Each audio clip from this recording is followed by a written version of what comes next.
Guys আমাদের কোণে হাঁপিয়ে গেছে, তো সকাল থেকে ওনাকে অ্যাফ্রেশ খাওয়ানো হয়েছে, এখন বিয়েতে বসবে, তার জন্য আবার অ্যাফ্রেশ গুলিয়ে দেওয়া হচ্ছে। ঠিক আছে, মানুষ ন্যাচারাল এনার্জি হারিয়ে ফেলেছে, তাই আর্টিফিশিয়াল এনার্জি খাচ্ছে। না ভাই, অ্যাফ্রেশ এনার্জি ড্রিঙ্কের ব্যাপারে যদি কেউ জানতে চাও, গুগল বা এখন এআই বা জেমিনিকে জিজ্ঞেস করবে, তোমরা এর বেনিফিট জেনে যাবে।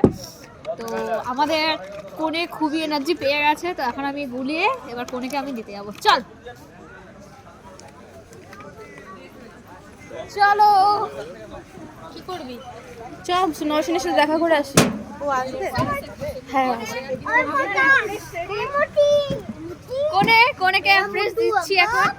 এখানেও প্রমোশন, সব জায়গায় বিজনেস। পূজা প্লিজ এনার্জি কোণে আপনি নিজে বলে সকাল দিয়ে খেয়ে কি এনা সত্যি এটা সিরিয়াস। তাহলে প্রমোশন আমার নাম্বারটা নে, আমাকে এগুলো সাজেস্ট ঠিক আছে, করিস। মানে ভালো হেল্প হয়েছে তো। তুই একটু টেস্ট কর খেয়ে। তার জন্য আমার কোণে খাচ্ছে। ঠিক আছে, দাঁড়া, এবার আমার একটা ভিডিও করবে, আমি একটা টেস্ট করে দেখব। তুলে দিই রে বাবা, আমার ও মাথাটা খেয়ে দিচ্ছে। ও আবার অ্যাফ্রেশ খাবে। দাঁড়া ফটোটা তুলে নি। আচ্ছা ঠিক আছে, আমার সাথে একটা তুলে নে। আচ্ছা এটা এনার্জি ড্রিঙ্ক তাই তো? Energy drink. এবার আমাদের কে নাম কি, নামটা কি? রনি কি এখন হচ্ছে টেস্ট করছে অ্যাফ্রেশ এনার্জি ড্রিঙ্ক।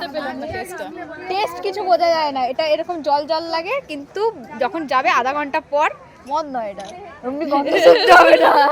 ঠিক আছে, চলো খাও খাও খাও। ঠিক আছে, ভালো লেগেছে? খুব ভালো খেতে।